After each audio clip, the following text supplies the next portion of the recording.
자동차 콘텐츠로 밥 벌어먹고 살아야 되는 채널 카밥의 권혁지 PD입니다.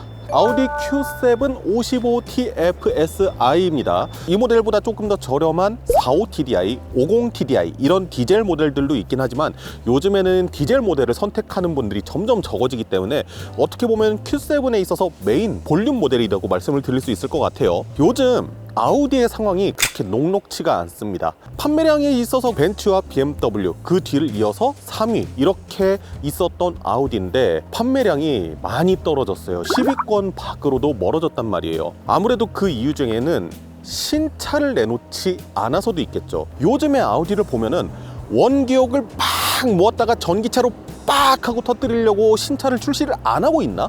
라는 생각이 들 정도로 신차를 정말 안 내놓고 있고요. 그 부분은 올해까지도 유효합니다. 네, 아예 신차의 출시는 없고 뭐 부분 변경 아니면 상품성 개선 모델 이런 차량들의 출시만 있을 예정이라고 해요. 그래서 올해 역시 아우디한테 좀 되게 잔인한 달이 됐다. 그리고 그 이야기는 이 Q7에도 동일하게 적용됩니다. 2세대 Q7이 처음 데뷔를 한 게 2015년입니다. 지금 2024년이잖아요. 출시한 지 벌써 9년 차에 접어든 모델인데 그 중에 한번 부분 변경을 진행을 하고 그리고 얼마 전에 유럽에서는 2차 부분 변경까지 진행이 됐습니다. 아우디 쪽에다가 물어봤더니 올해 중에 부분 변경 모델 출시가 진행이 될 예정이다. 그런데 아마 그 시점이 하반기쯤이 될 것이다. 이렇게 말씀을 해주시긴 하셔요. 우리나라에서는 이 모델을 한동안 좀 더 봐야 된다라는 얘기인데 신형 모델이 등장하기 전에 항상 프로모션 같은 것들 많이 하잖아요. 특히 아우디가 할인 한번 하면은 진짜 작정하고 할인을 하는 브랜드이기 때문에 부분 변경 모델이 나오면은 프로모션이라든가 이런 걸 또 진행을 하게 될 텐데 그러면은 또 궁금하실 거 아니에요. 이 Q7 어떤 모델일지. 부분 변경 모델이 지금의 모델에서 아주 큰 폭으로 변화하진 않았어요. 파워트레인이라든가 실내 부분에서는 큰 변화가 없기 때문에 사실 이 뒤에 나올 모델과 거의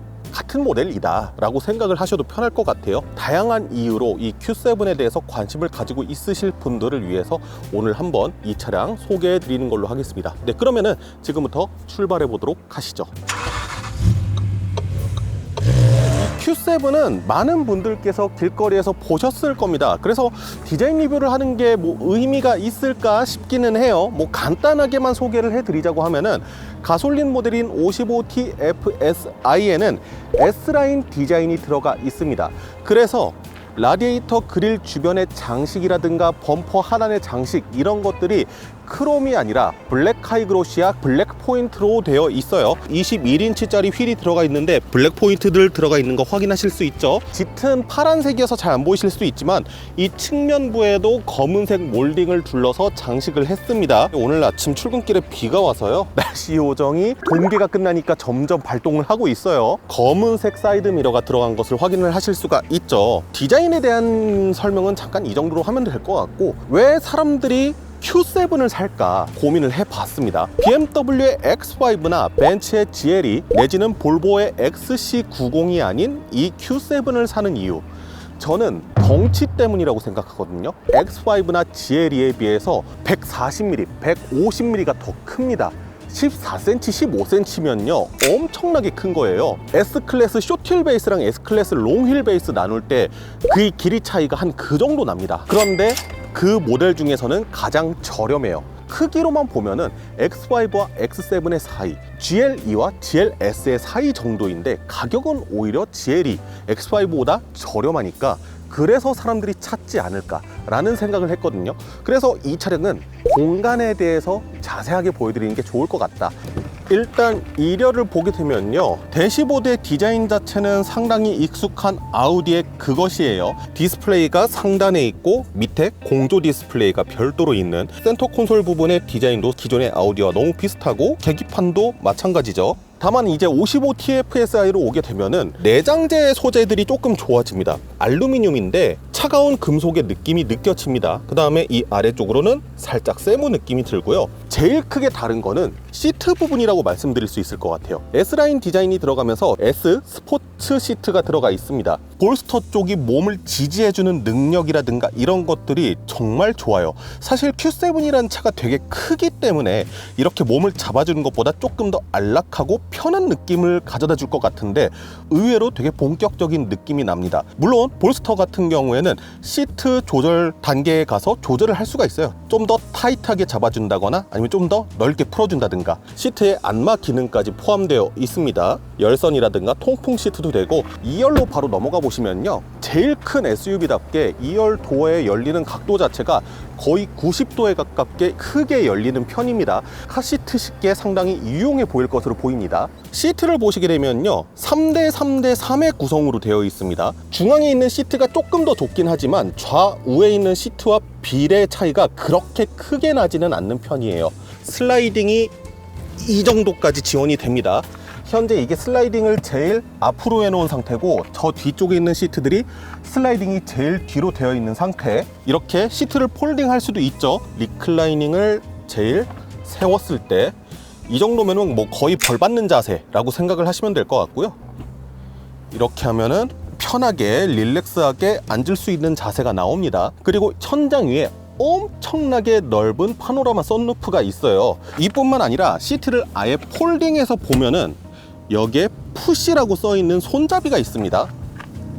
이거를 푸시해서 앞으로 당겨주면 네, 이렇게 시트가 앞으로 들어 올려지게 돼요. 3열로 승차하기 위한 공간 활용도나 유사시에 짐을 조금 더 많이 실을 수 있는 공간으로도 활용을 할 수가 있습니다. 2열에서의 공간은 어느 정도인지, 일단은 제일 릴렉스하게 시트를 제일 뒤로 슬라이딩 해 놓은 상태에서 무릎 공간은 앞좌석과 하나, 두 개가 살짝 넘는 정도예요. 슬라이딩을 제일 뒤로 한 상태인데 주먹이 2개 조금 넘게 남는다. 그러면은 아주 그렇게 큰 공간은 아니라는 생각은 들긴 해요. 그리고 발 공간은 시트를 제일 낮춰놨음에도 불구하고 네, 상당히 여유 있는 모습 보여줍니다. 리클라이닝을 적당히 해놓은 상태입니다. 여기 제일 눕혀져 있는 게 이거고 전 한 이 정도로 세웠어요. 머리 공간은 뭐 충분합니다. 일단은 위에 파노라마 선루프가 상당히 넓게 있고요. 파노라마 선루프가 아닌 곳, 여기 천장 있는 부분하고도 머리가 닿거나 그렇지는 않습니다. 꼿꼿하게 서 있는 경우에 말씀드리는 거예요. 뒷좌석 에어벤트가 이 센터 콘솔에도 있고 B필러 뒤쪽에도 있고요. 포존 공조 시스템이 들어갑니다. 열선 시트까지는 들어가져 있습니다. 통풍 시트는 안 들어가져 있고요. 그 밑으로는 USB-C 타입하고 C거잭이 있는데 구시대 유물 같은 걸 하나를 만났어요. 뭐냐면은 잿더리가 들어가 있습니다. 저 이렇게 도어 트림에 잿더리 있는 거 진짜 오랜만에 보거든요. 수동식이긴 한데 이렇게 커튼이 있습니다. 45TDI의 제일 저렴한 모델, 그 모델을 빼면은 모두 다 3열 시트가 존재합니다. 이 차 역시 3열 시트가 존재하는데요. 솔직하게 말씀을 드리면은 제가 Q7의 3열 시트를 보고 적잖이 실망을 하긴 했거든요. 왜냐면은 저는 Q7의 미덕은 공간이라고 생각을 했기 때문에 2개의 시트를 폴딩을 하고 슬라이딩을 제일 앞으로 했습니다. 네, 저 시트랑 비교해서 보이시죠? 남는 발 공간이 한 이 정도밖에 안 되긴 하거든요. 경첩 부분이 있는데 머리도 닿고 이렇게 하긴 하지만 그래도 머리를 막 이만큼 숙여야 될 정도로 납작하게 눌러버리는 정도의 공간은 아니고 2열 탑승자가 탈 수 있게끔 편하게 했을 때 무릎 공간 한 이 정도? 아예 닿거나 그러진 않네요. 참고로 슬라이딩을 제일 앞으로 했을 때 이 정도라는 겁니다. 시트를 제일 뒤로 슬라이딩하고 끝까지 리클라이닝을 한 경우에는 이 뒷좌석에 타는 거는 거의 불가능하다. 방석 자체가 두 뼘이 채 안 되거든요. 바닥 대비해서 시트의 높이가 상당히 낮은 편이에요.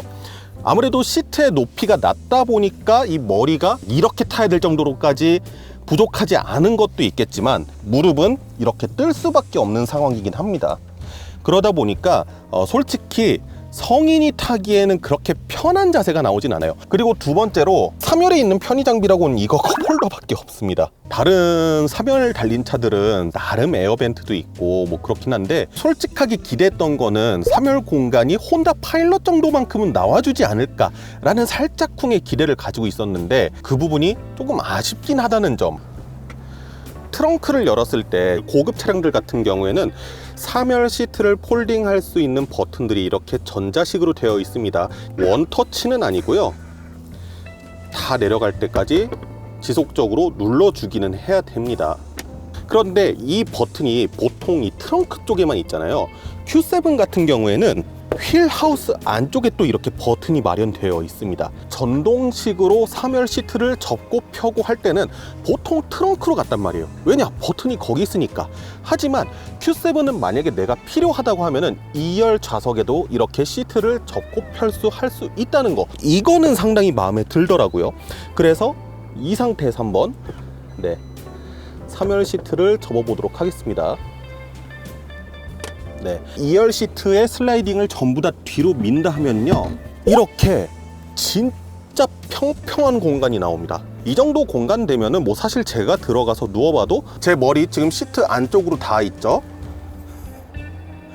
제 발도 트렁크 안쪽에 딱 들어가 있습니다. 키 176 성인 남성이 들어가서도 차박이 싹 가능하다. 그리고 이렇게 천장을 바라봤을 때 하늘이 이렇게 보인다는 점. 그런데 또 그 와중에 조금 아쉬운 부분이라고 하면은, 보통 우리가 트렁크 밑바닥에 짐을 또 보관할 수 있는 별도의 수납 공간이 있잖아요. 트렁크 밑바닥을 들어 올렸을 때 뭔가 이렇게 꽉 차 있습니다. 이 차량이 마일드 하이브리드 차량이거든요. 그래서 48V 배터리라든가 그런 것들이 이 뒤쪽에 좀 담겨져 있더라고요. 제가 촬영하다가 조금 불편해서 집어 던지고 오긴 했는데, 이거 뭔지 아시죠? 러기지 커버. 3열도 썼다가 뭐 짐 공간도 썼다가 해야 되는 분들은 이 러기지 커버는 집에다가 보관을 하시길 부탁드립니다. 왜냐면은 일단 이 밑에 별도의 수납 공간이 없었잖아요. 이 러기지 커버를 수납할 수 있는 공간이 만들어지지가 않아요. 공간이 안 나옵니다. 안 나와요, 공간이. 공간에 대해서는 한 이 정도 말씀드렸으니까 한번 주행 넘어가 보도록 하시죠. 본격적으로 출발하기에 앞서서 오디오 한번 들어봐야 되겠죠. 이 차는 아우디의 차량답게 뱅앤올룹슨 사운드 시스템이 들어가 있습니다. 총 19개의 스피커가 달려져 있다고 합니다.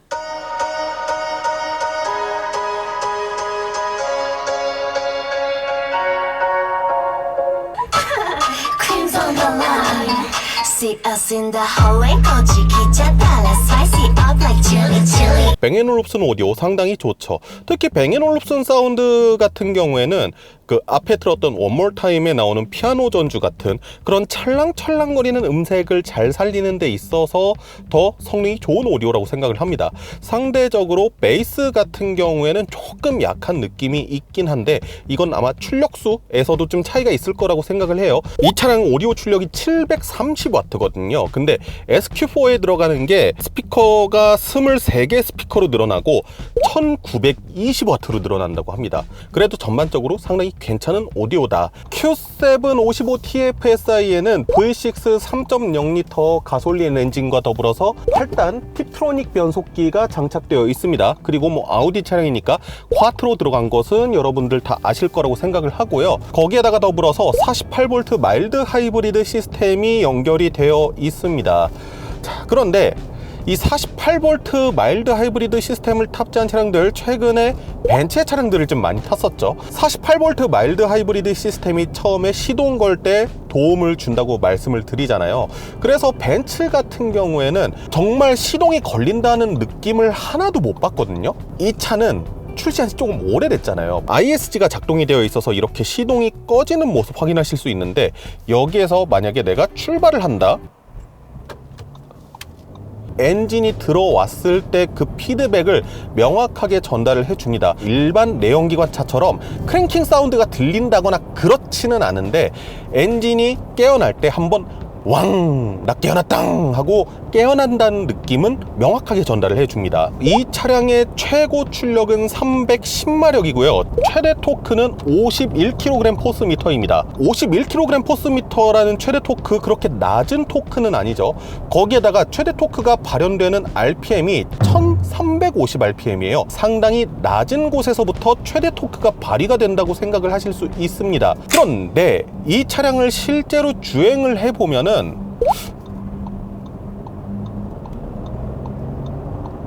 방금 전에 가속 페달을 조금 꾹 눌러 밟았는데 발진할 때까지 딜레이가 살짝 있어요. 이 차량을 타면서 제가 어떤 느낌을 상당히 많이 받았냐면은, W220 S클래스 타본 적 있다고 전에 한번 말씀드린 적 있을 거예요. 어르신들께서 벤츠 말고 벤즈라고 부르던 그 시절의 느낌이 있잖아요. 가속 페달을 밟았을 때 되게 묵직한 느낌이 들었고 피드백 자체도 살짝은 늦게 전달을 해줬습니다. 그래서 옛날에 벤츠는 초반 가속이 굼뜨다 라는 말들이 상당히 많았어요. 반면에 이제 느긋한 거 좋아하시고 좀 부드러운 거 좋아하시는 분들 같은 경우에는 차가 무게감이 있네 이렇게들 말씀을 하셨거든요. 이 차가 출력이 떨어지거나 토크가 부족한 차는 아닌데 초반 가속에 있어서 되게 묵직한 느낌을 줍니다. 심지어 1350rpm이라는 낮은 회전수에서 최대 토크가 나오는 데에도 그런 느낌을 줍니다. 분명히 저 시면 깊은 곳에 되게 높은 출력을 가지고 있는데 가속 페달의 담력 자체도 살짝 무거운 느낌이 들고 차량이 움직이는 거, 피드백을 전달하는 것에 있어서도 살짝은 부드럽게 나아가는 느낌을 전달을 한다는 거죠. 운전자별로 호불호가 상당히 강할 것 같아요. 전기차를 주로 접해보신 분이라고 하면은 이 가속 느낌이 꽤나 답답하게 느껴지실 수도 있을 것 같습니다. 반면에 여유 있는 주행과 부드러운 회전 질감 이런 것들을 선호하신 분이라면요, 이 차의 성향하고 상당히 잘 맞을 것 같다는 생각이 들어요. 현재 시속 80km인데요 RPM이 1200rpm도 안 되거든요. 거의 1000rpm이에요 RPM을 제법 낮은 데에서 유지를 하려고 합니다. 그러다 보니까 초반에 가속이 살짝 무딘 거, 이것도 이것과는 어느 정도 연관이 있을 거라고 생각을 해요. 조금만 가속을 하기 위해서 가속 페달을 밟아봤을 때 바로 한 1800rpm쯤까지 올라갔는데요. 그렇다고 해서 차가 빡 하고 나가는 느낌이 들지는 않습니다. 한 2000rpm 넘어가면은 그때부터 본격적으로 좀 출력이 나와주는 듯한 느낌을 가져가거든요. 지금 현재 드라이브 모드는 노멀 컴포트인데요. 이 상태에서 가속 페달을 꽉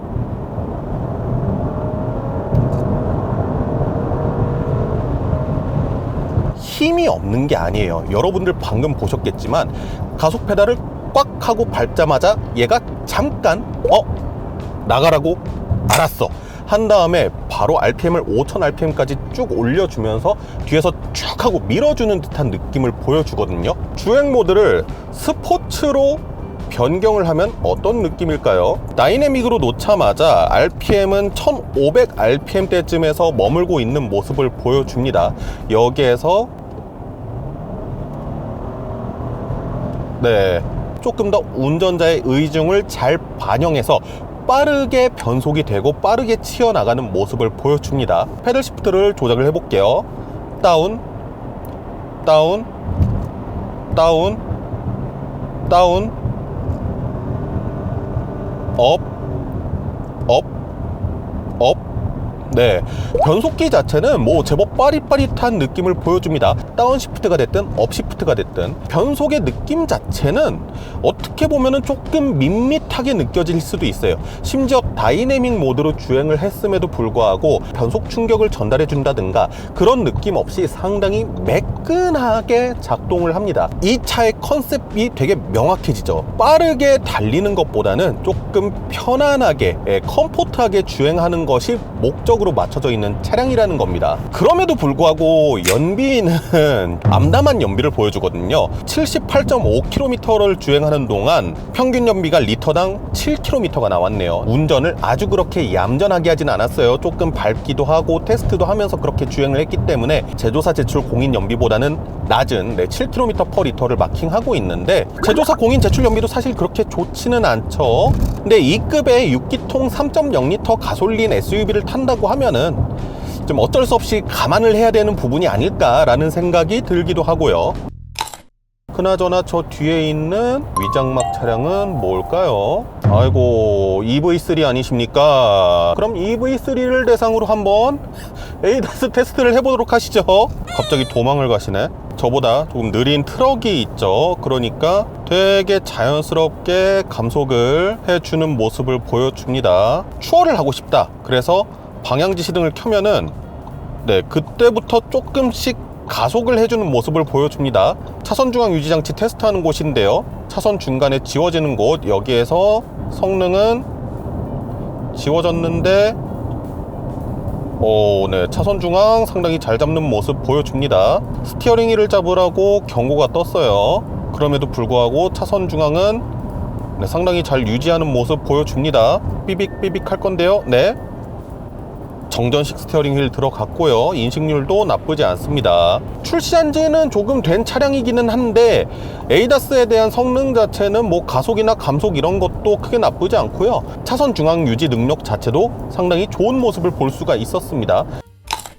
그런데 그렇게 부드러운 파워트레인의 세팅에 비해서 되게 반전의 느낌이 있습니다. 바로 승차감이에요. 이 차량에는 에어 서스펜션이 장착이 되어 있습니다. 보통 이 정도 세그먼트의 프리미엄 브랜드 SUV들은 승차감 확보를 위해서 에어 서스펜션이 많이 달려져 있으니까요. 그런데 승차감이 의외로 탄탄함을 베이스로 합니다. 지금 되게 일반적인 노면을 주행하고 있는 상황이잖아요. 과속 방지턱을 넘을 때에는 지금 저속으로 넘고 있죠. 이런 상황에서는 되게 부드러운 느낌을 전달을 해주거든요. 출렁거린다는 느낌 자체는 아닌데 되게 부드럽게 올라갔다가 되게 부드럽게 떨어지는 느낌을 가져갑니다. 그런데 네, 방금 전에 지나가는 맨홀 뚜껑이라든가 재포장되어 있는 부분, 이런 곳에서는 확실하게 노면의 정보들을 운전자한테 안 놓치고 전달을 해주는 편이에요. 그러니까 우리가 에어 서스펜션이라고 생각하면 되게 찰랑찰랑거리는 부드러운 승차감 세팅들을 생각을 하는데, 이 차는 찰랑찰랑 그러는 승차감까지 보여주지는 않아요. 노면의 정보들을 의외로 툭툭툭툭툭툭 자주 전달하는 모습들을 보여줍니다. 일반적인 도로 환경에서의 승차감이 이렇다고 하면은 과연 더러운 노면에서는 어떤 승차감을 보여줄지. 이렇게 살짝 타이트한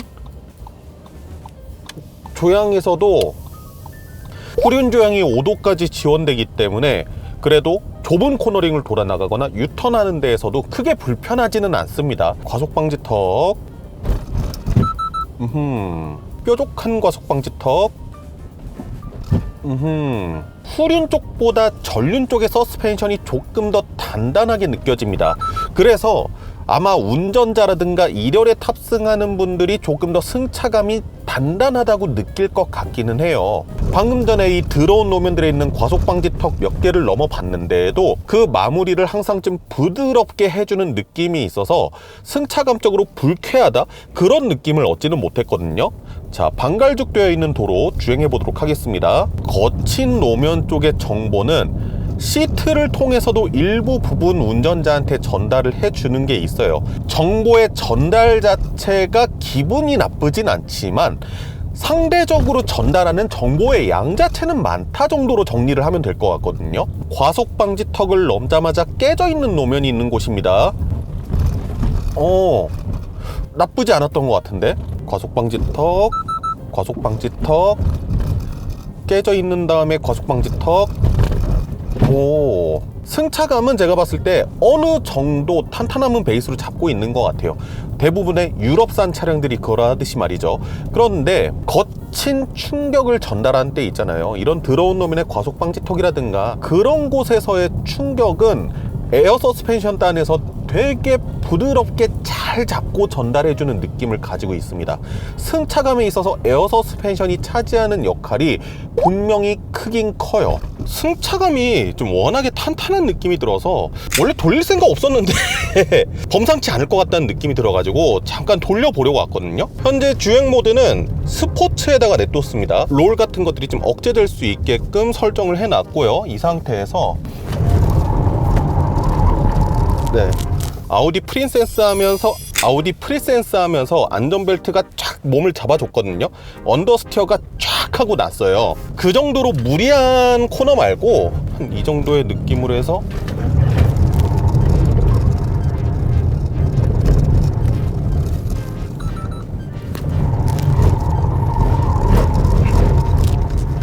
덩치나 이런 것들에 비례해서는 물론 롤이 있기는 하지만 비교적 적은 편에 속하고, 그리고 코너도 생각보다는 잘 돌아나가 준다는 생각이 드실 겁니다. 참고로 이 시승 차량이 지금 윈터 타이어가 들어가져 있어요. 폭스바겐 아우디 그룹은 동계에는 시승차에다가 윈터 타이어를 항상 껴주시거든요. 올 웨더 타이어라든가 아니면 여름용 타이어를 끼게 되면은 아무래도 조금 더 좋은 그립을 보여주겠죠. 컴포트 모드로 아예 바꿔볼게요. 이렇게 주행하고 있다가 갑자기 앞에 뭔가 나타났다.